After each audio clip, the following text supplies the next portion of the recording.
On a crisp September morning in 1994, passengers are buckled into their seats, ready for a routine flight from Chicago to sunnier destinations via Pittsburgh International Airport. The anticipation of reuniting with loved ones or embarking on new adventures fills the air. The aircraft, a familiar Boeing 737-300, taxis down the runway, its engines humming with promise. But as we'll soon discover, what transpired on that ordinary morning high above the clouds would send shockwaves to the aviation industry and leave investigators grappling with a puzzle that defied explanation. In this episode, we'll take a deep dive into the events that unfolded on US Airways Flight 427, exploring the routine flight that morphed into a heart-wrenching enigma. Join us as we peel back the layers of this compelling story piece by piece, and shed light on the lingering questions that continue to intrigue us to this day. So fasten your mental seatbelts, fellow aviation enthusiasts, because we're about to take off into a journey into what was the unknown. This is the saga of Flight 427, a flight that embarked on a typical route, but found itself on an unexpected course that forever changed the course of aviation history. Welcome to Destination Aviation.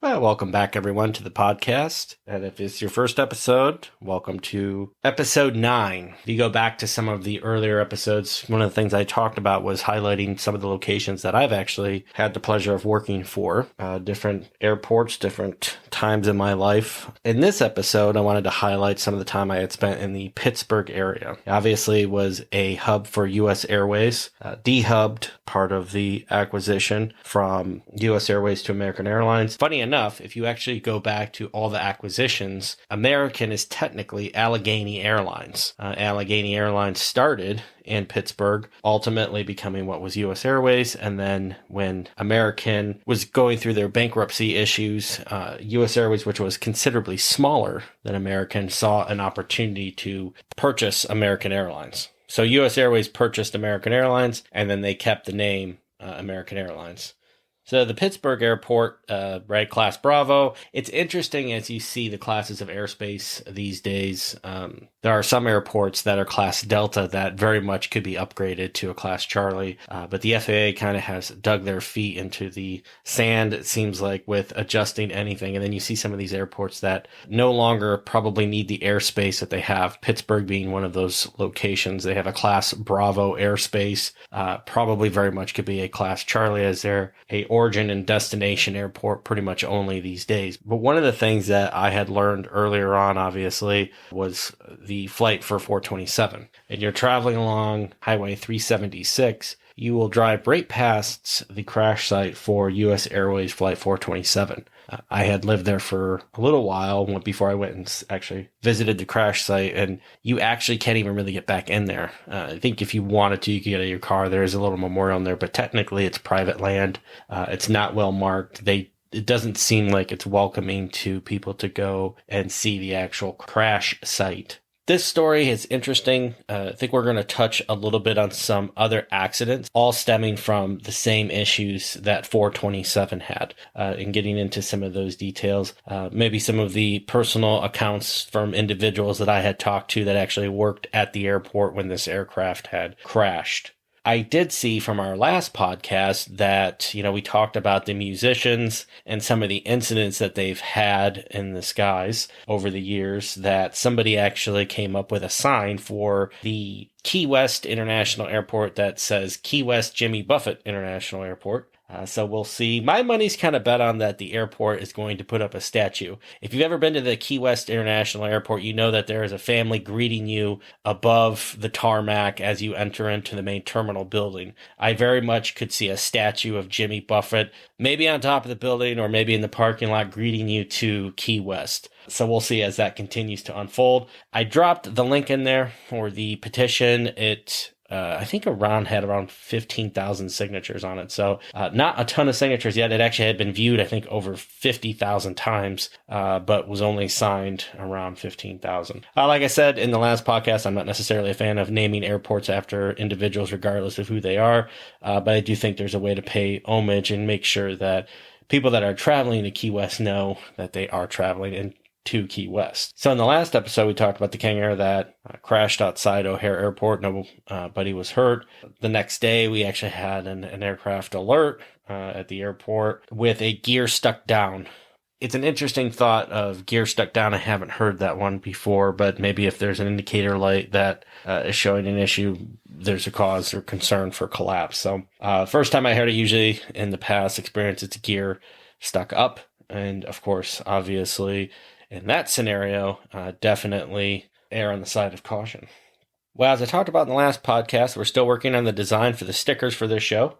As soon as those are ready, I'll throw them out there so people can see what it looks like. Well, we'll get started here on our conversation about US Airways Flight 427. And like I said, as we go through this incident, we'll talk in some depth about other incidences that were relatable to what happened to Flight 427. So before we talk about US Airways Flight 427, we need to go back and talk about United Airlines Flight 585, which was 3 years before the incident. So March 3rd, 1991. United Airlines Flight 585 was a scheduled passenger flight on March 3rd, 1991 from Denver to Colorado Springs, Colorado, carrying 20 passengers and 5 crew members on board. Side note, insane to think 20 passengers on a 737. I think Colorado Springs has started to build up a little bit more as of recently. I keep seeing all their announcements for new flights and routes. It seems like everybody's moving to Colorado. Probably no secret recipe there to their success when you have tons of people moving into the area. But back in 1991, maybe not as much, or maybe this was just an off flight. Flight 585 had a registration of November 999 Uniform Alpha. The 737 was originally manufactured for the original incarnation of Frontier Airlines and was acquired by United Airlines in 1986. When Frontier Airlines went out of business, United acquired the aircraft. Side note on that, a new airline was reformed with the same name 8 years later, which is the Frontier that we know today. As of the date of the accident, the aircraft had accumulated over 26,000 flight hours. The captain of the flight was Harold Green, age 52, and he had over 10,000 hours of flight time as a United Airlines pilot, including 1,732 hours on the Boeing 737. Captain Green was regarded by his colleagues as a conservative pilot who always followed standard operating procedures. The first officer, Patricia Edison, who was 42 years old, had accumulated over 4,000 hours of flight, including 1,077 hours in the Boeing 737. She was considered by her peers to be a very competent pilot. Flight 585 was a regularly scheduled United Airlines flight, which originated from the Peoria, Illinois airport to Colorado Springs, making immediate stops in Quad Cities and Moline, Illinois, with an attended final stop in the now decommissioned Staple International Airport. The flight departed from Peoria to Denver without incident. Side note here real quick to talk about, it's interesting that when you look back, even, this is well past deregulation days of 1978, you would never see a Boeing 737 going from Peoria to the Quad Cities to Denver and then to Colorado Springs. Just wouldn't happen. The hub and spoke system model has taken away all of that flying. Peoria, Quad City's a little bit different. They'll have maybe Allegiant or direct flights to a hub airport like Chicago, but you're not going to see this type of flying happening, at least in our current environment. Flight 585 departed Denver with 20 passengers and 5 crew members on board. The aircraft received an automatic terminal information service information version Lima that was about 40 minutes old, stating wind 310 at 3 gusting 5, low level wind shear advisories in effect. Local aviation wind warning in effect, calling for winds out of the northwest gusting to 40 knots and above. The flight crew added 20 knots to their approach landing to reference the targeted airspeed based on the approach. At 9:32, First Officer Edison reported to Colorado Springs Approach Center their altitude was 11,000 feet. At 9:37, Colorado Springs Tower cleared Flight 585 for a visual approach to runway 35, notifying the flight the wind was 320 at 16 knots, with gust up to 29 knots. At this moment, the aircraft was 8,000 feet high. First Officer Ederson inquired about reports from other aircraft about airspeed changes. At 9:38, the tower replied that another 737 had reported a 15-knot loss at 500 feet, a 15-knot gain at 400 feet, and a 20-knot gain at 150 feet. That was 17 minutes prior. First Officer Edison replied, "Sounds adventurous. United 585, thank you." At 9:40, Flight 585 was informed of traffic in the form of a Cessna at the 11 o'clock, 5 miles northwest bound, landing runway 30. The crew was unable to locate the traffic, but 30 seconds after it was reported, the tower informed the flight that the traffic was now behind them. The Cessna was located about 4 miles northeast of the accident when it occurred, and he had also reported slight, occasional, moderate chop at 7,000 feet. The Cessna pilot had also noted indicated airspeed fluctuations of 65 knots and 105 knots, with a vertical speed indications of approximately 500 feet per minute. At 9:41, air traffic control directed Flight 585 to hold short of runway 30 for departing traffic. Edison replied, "We'll hold short of 30, United 585. That was the last transmission received from the flight. At 9:42, about 20 seconds prior to the crash, the aircraft entered into a control 20-degree bank and turned for alignment with the runway.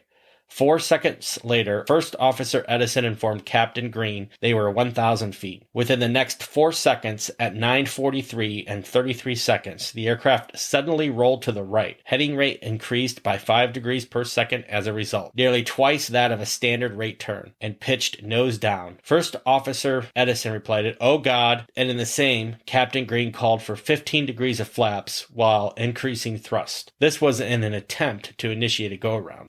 The altitude decreased rapidly and acceleration increased. The aircraft crashed at an 80-degree nose-down angle, yawed 4 degrees to the right, into Widefield Park, less than 4 miles from the runway threshold. This is at a speed of over 245 miles per hour. The aircraft was destroyed on impact and by the post-crash fire. According to the accident report, the crash carved a crater 39 by 24 feet deep. Segments of the 737 were buried deep into this crater, requiring excavation. Everybody on board was killed instantly. The aircraft also narrowly missed a row of apartments, and a little girl standing in a doorway of one of these apartments was knocked backwards by the force of the explosion, hitting her head.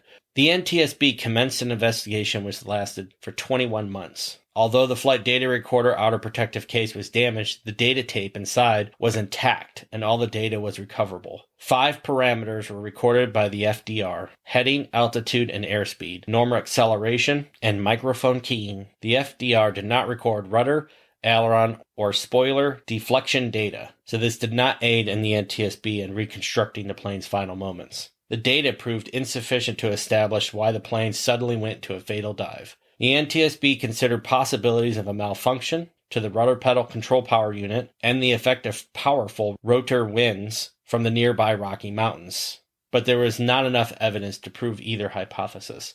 The cockpit voice recorder was also damaged, but the data tape inside was intact. However, the data tape had creases in it, resulting in playback quality being poor. The CDR determined that the pilots made a verbal and possible physical response to the loss of control. The NTSB was not able to identify cause to Flight 585. However, another Boeing 737 crash occurred under very similar circumstances. This was US Airways Flight 427. US Airways Flight 427 was a scheduled flight from Chicago O'Hare International Airport to Palm Beach International Airport, with a stopover at the Pittsburgh International Airport. On Thursday, September 8, 1994, the Boeing 737 flying this route would go on to become the longest investigation in the history of the National Transportation Safety Board. The aircraft was a Boeing 737-3B7 with a registration of November 513 Alpha Uniform. It was previously registered as November 382 Alpha Uniform. The aircraft was delivered in 1987.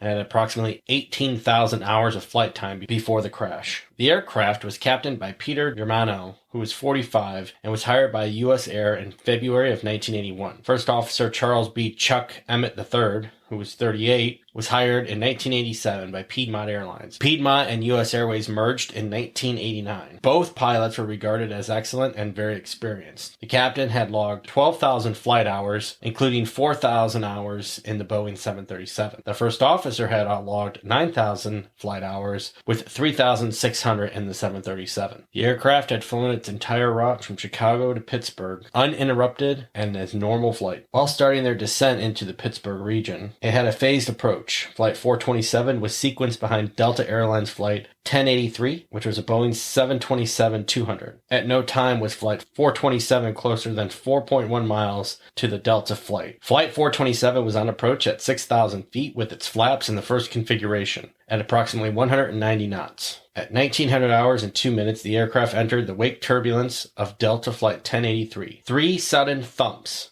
clicking sounds, and a louder thump occurred, after which the 737 began to bank and roll to the left. The autopilot disconnected, and First Officer Emmett stomped on the rudder pedal and held it there for the remainder of the flight. As the aircraft's heading and bank angle skewed dramatically to the left, both the first officer and pilot rolled their yokes to the right and pulled back on the elevators to counter the gradually decreasing pitch angle as the stick shaker activated and the airplane entered into an aerodynamic stall caused by the wing's critical high angle of attack. As the stick shaker activated, the pilot exclaimed, "Hold on!" numerous times, while the first officer under physical exertion said, "Oh shit!" Captain Yamano exclaimed, "What the hell is this?" As air traffic control noticed Flight 427 descending without permission, the pilot keyed the mic and stated, "427 emergency." Because the mic remained keyed, the rest of the incident, the ensuing exclamations in the cockpit, were heard in the tower at Pittsburgh. The aircraft continued to roll and pitch nose down to the ground. Trying to counteract sharply rising G-forces, the pilot yelled, "Pull," 3 consecutive times before screaming, during which the first officer stated, "God no," seconds before the impact. Pitched 80 degrees nose down and banked 90 degrees left while traveling at approximately 300 miles per hour, or 260 knots. The 737 slammed into the ground and exploded into a massive fireball at 1903 hours. This was in Hopewell Township of Beaver County near Aliquippa. This was approximately 28 seconds after entering the wake turbulence. At the time of the accident, many people had gathered at a nearby soccer field for evening soccer practice. These people witnessed the crash of the aircraft and described the plane as suddenly falling out of the sky. One of the things when I started working at the Pittsburgh International Airport, some of the folks that were still working at the airport described some of the eerie scenarios that they encountered that day of the crash. One of the individuals I know,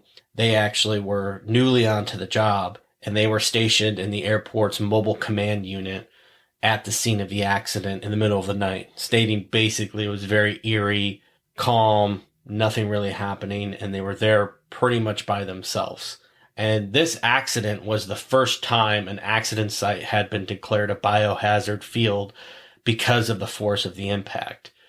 They actually used one of the hangars at the Pittsburgh International Airport as a temporary morgue, and some of the staff members said that to that day, they still had nightmares about what they had seen from this accident. The National Transportation Safety Board rushed to investigate the crash. All 127 passengers and 5 crew members on board were killed. As we spoke about for the first time in history, NTSB investigators were required to wear full-body hazard suits while inspecting the accident site. The severity of the crash impact, the bodies of the passengers and crew were severely fragmented, leading investigators to declare the site a biohazard. It required 2,000 body bags and recovered 6,000 human remains. U.S. Air had difficulty determining Flight 427's passenger list, facing confusion regarding 5 or 6 passengers. Several employees of the U.S. Department of Energy had tickets to take later flights, but used them to fly on Flight 427. One young child was not ticketed. Both the cockpit voice recorder and the flight data recorder were recovered and used for the investigation. Because of the limited parameters recorded by the FDR, investigators did not have access to the position of the flight control surfaces, the rudders, the ailerons, or the elevator. So very similar to what we talked about with United Flight 585. However, 2 parameters recorded that were crucial: the aircraft's heading and pitch control yoke position. During the approach, Flight 427 encountered wake turbulence from Delta Flight 1083, but the FAA determined that the wake vortex encountered alone would not have caused the continued heading change that occurred after 1903. The abrupt heading change shortly before the dive pointed investigators immediately to the rudder of the aircraft. Without data relating to the rudder pedal positions, investigators attempted to determine whether the rudder moved hard over by malfunction or by pilot command. The CVR was heavily scrutinized by investigators, examining the pilots' words and their breathing to determine whether they were fighting for control over the rudder malfunction or had inadvertently stomped on the wrong rudder pedal in a reaction to the wake turbulence. Boeing felt the latter was more likely, while US Air and the pilots' union felt the former was more likely. The FDR revealed that after the aircraft stalled, the plane and its occupants were subject to a low as high as 4 Gs throughout the dive until the impact into the ground at an 80-degree nose-down attitude at approximately 300 miles per hour. Reading the control yoke data from the FDR revealed that the pilots made a crucial error by pulling back on the yoke throughout the dive, with the stick shaker audible on the CVR from the onset of the dive. This raised the aircraft's angle of attack, removed all aileron authority, prevented recovery from roll and induced by the rudder, and caused the aerodynamic stall. Because the aircraft had entered a slip, pulling back on the yoke only further aggravated the bank angle. Boeing's test pilots reenacted the dive in a simulator of the 737-300 by flying with the same parameters recorded by the accident's FDR. They found that the recovery from the fully deflected rudder at level flight with a 190-knot crossover speed was accomplished by turning the wheel the opposite direction of the roll and not pulling back on the yoke to regain aileron authority. The FAA later remarked that the CVR proved that the pilots failed to utilize proper crew resource management during the upset while continuing to apply full up elevator after receiving a stall warning. The NTSB remarked that no airline had ever trained a pilot properly to recover from this situation experienced by Flight 427 pilots, and that pilots had just 10 seconds from the onset of the roll to troubleshoot before recovery of the aircraft was impossible. One of the interesting parts of the investigation was, obviously investigators are looking at, is it crew error? Boeing was saying that they thought that in the United flight was incorrect correction by the first officer. And then there's also looking at weather, right? There were reports of extreme wind variation changes. We heard a little bit from the pilots in the United 585 accident that there were extreme airspeed changes with the aircraft itself. And then they had weather experts coming in, especially in Colorado Springs. You have very high elevation nearby with the Rocky Mountains, katabatic wind that's coming off of the mountaintops, creating very extreme situation for flight. There actually was a 707 that was ripped apart because of these wind conditions around Mount Fuji. Then when you look at the Pittsburgh incident, it was at a completely calm day, but that's why we had some of the fixation on the Delta flight ahead, was their wake turbulence that caused this accident. So investigators were really going across the gamut of what this possibly could be. All the leads for the Flight 427 investigation led to more questions. And this led to, as we spoke about, the longest accident in NTSB history. It wasn't until another incident that occurred that allowed the investigators to gain the clues from crew members and an actual aircraft that was still intact to lead them down to the road to what happened to US Airways Flight 427 and United Flight 585. Still, to this day, without controversy. So let's talk a little bit about Eastwind Airlines Flight 517. On June 9th, 1996, while operating a passenger flight from Trenton, New Jersey to Richmond, Virginia, the crew of Eastwind Airlines Flight 517 temporarily lost control of their Boeing 737-200 because of rudder malfunction. The crew were able to regain control and land the aircraft successfully. One flight attendant was injured. Flight 517 was instrumental in resolving the cause of the Boeing 737 rudder issues that had caused 2 previous fatal crashes because it was the first flight to experience such rudder issues and land safely, allowing investigators to interview the pilots about their experience and study the aircraft. Flight 517 departed Trenton without incident and encountered no turbulence or unusual weather en route to Richmond. While on approach to Richmond International Airport at altitude of 5,000 feet, the captain felt a brief kick bump on the right rudder pedal. Around the same time, a flight attendant at the rear of the plane heard a thumping noise underneath her. As the plane continued to descend through 4,000 feet, the captain suddenly experienced a loss of rudder control, and the plane rolled sharply to the right. Attempting to regain control, the captain tried to apply full left rudder, but the rudder controls were stiff and did not respond to his commands. He applied left aileron and increased the power to the right engine to try and stop the roll. The airplane temporarily stabilized and then rolled right again. The crew performed an emergency checklist and attempted to regain control of the aircraft, and after several seconds they abruptly regained control. The airplane airplane operated normally for the remainder of the flight. No damage occurred to the aircraft as a result of this incident. The NTSB had determined that unlike United or the US Air accidents, the rudder problem on Flight 517 occurred earlier in the landing process and at a higher speed, which increased airflow over the other control surfaces of the aircraft, allowing the pilots to overcome the rudder-induced roll. With all the new information and data that the NTSB had at their disposal, they now could go back to Flight 427 and review further the components they had from the accident. Investigators later discovered that the recovered accident rudder power control unit was much more sensitive to bench tests than other such units. The exact mechanism of the failure involved a servo valve which remained dormant and cold for much of the flight at high altitude, ceasing after being injected with hot hydraulic fluid that has been in continuous action throughout the plane. The specific condition occurred in fewer than 1% of the lab tests, but explained the rudder malfunction that caused Flight 427 to crash. The jam left no trace evidence after it occurred, and a Boeing engineer later found that the jam rudder under this controlled condition could also lead to the slide moving in the opposite direction that it commanded. Boeing felt that the test results were unrealistic and incapable given the extremes under which the valve was tested. It stated that the cause of the rudder reversal was more likely psychological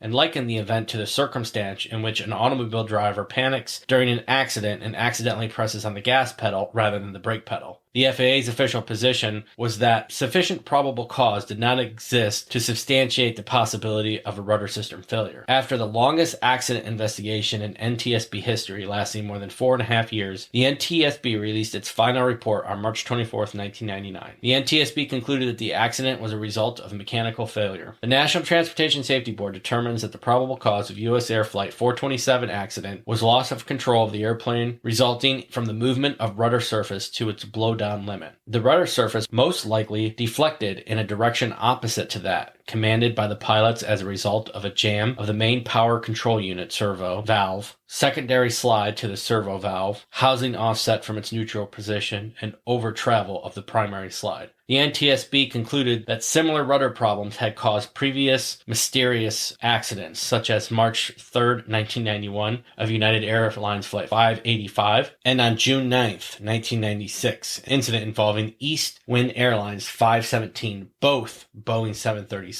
The final report also included detailed responses to Boeing's argument about the causes of the three accidents. So the interesting part about this valve, this servo valve, is, as we had talked about, only 1% of the time were they able to recreate it in a lab test. So basically what was happening is these aircraft were flying at very high altitudes, right? And this valve was freezing. And then when the hydraulic fluid made contact with it, it froze in position.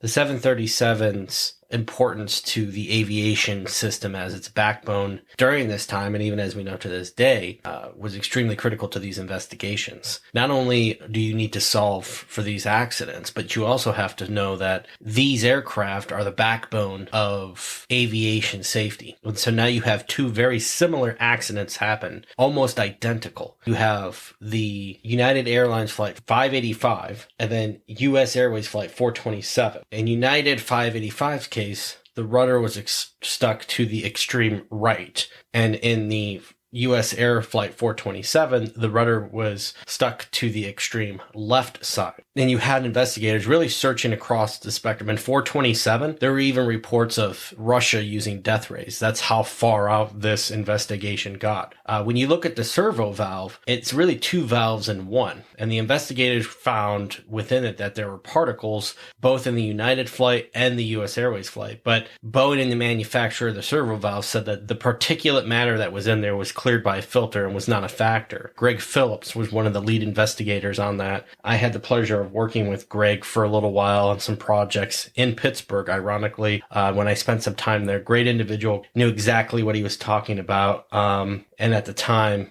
was continuing his career in the aviation insurance section.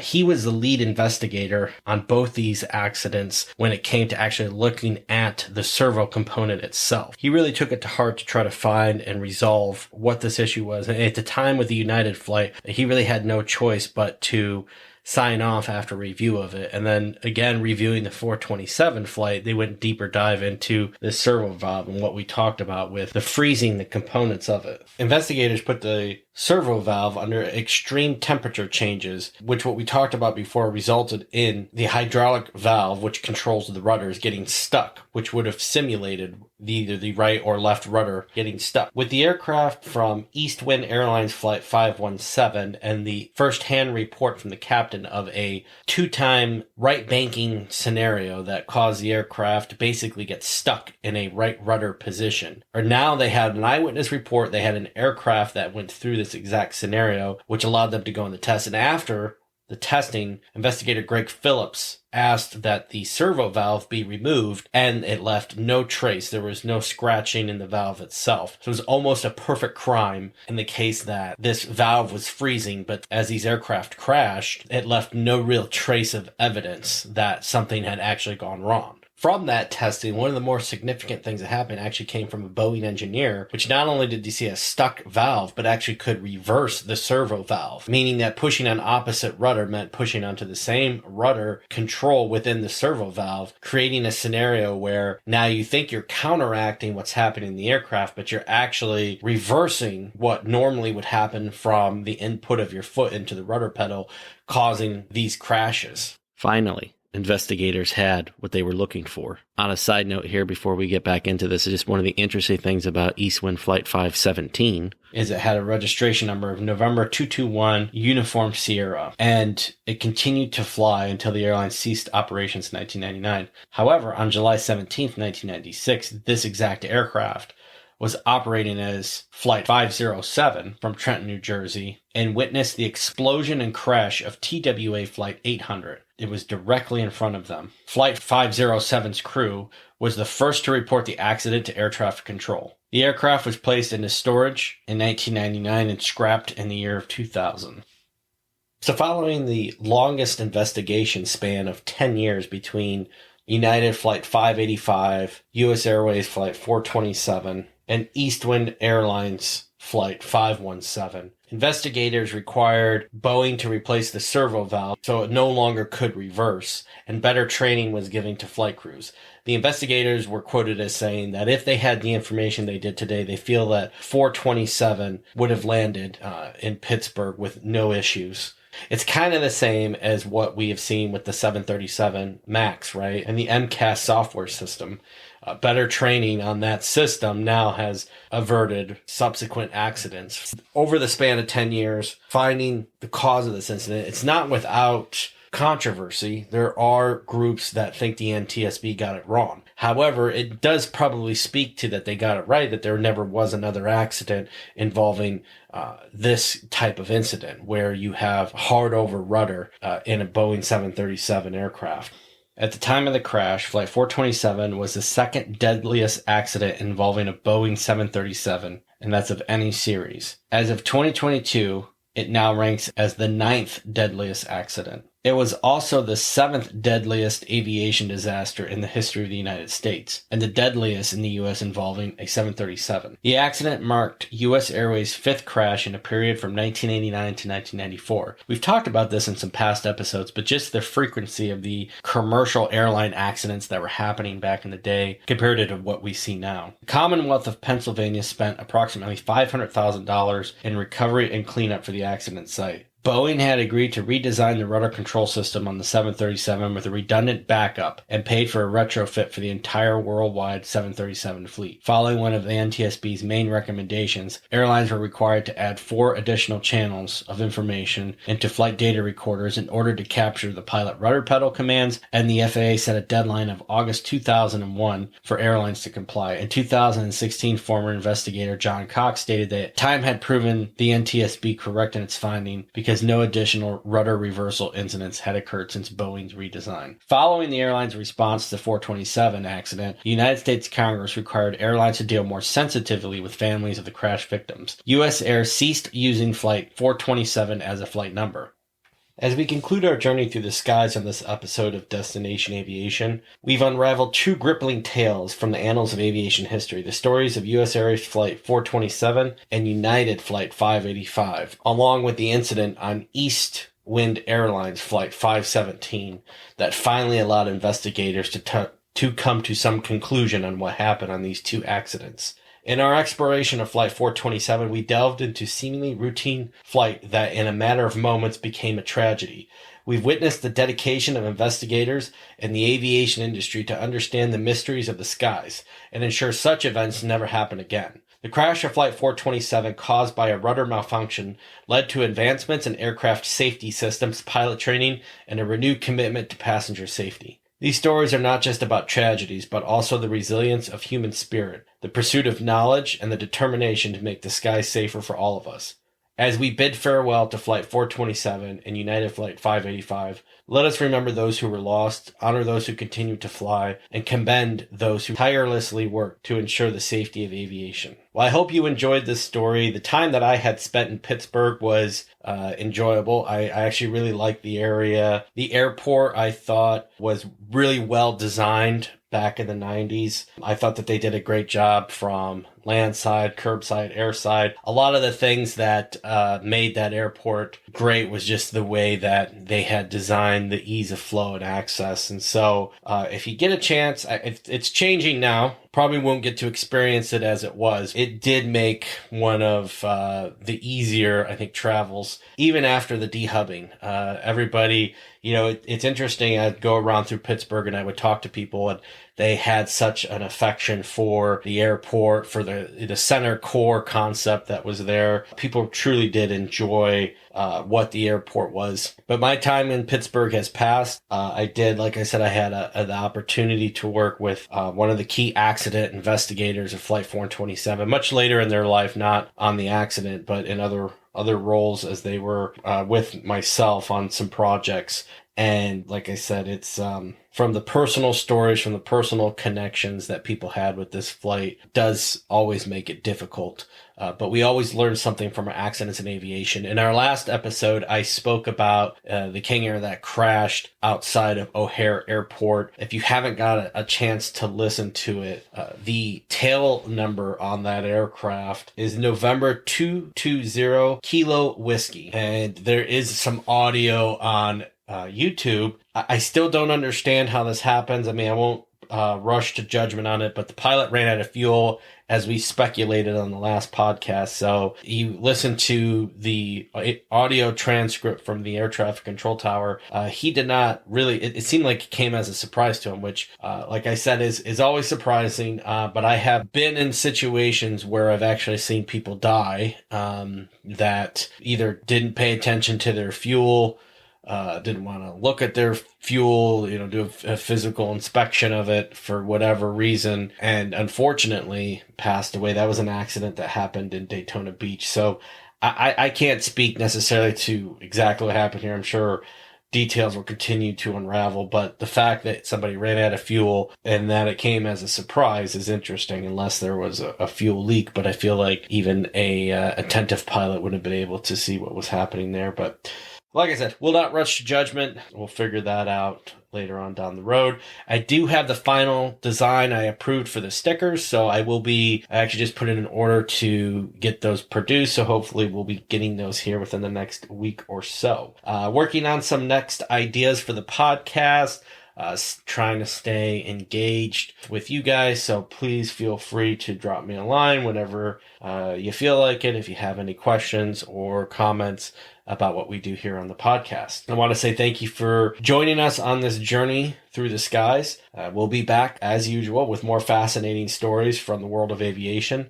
Until then, may your flights be smooth, your destinations unforgettable, and your skies always friendly. We'll see you down the runway.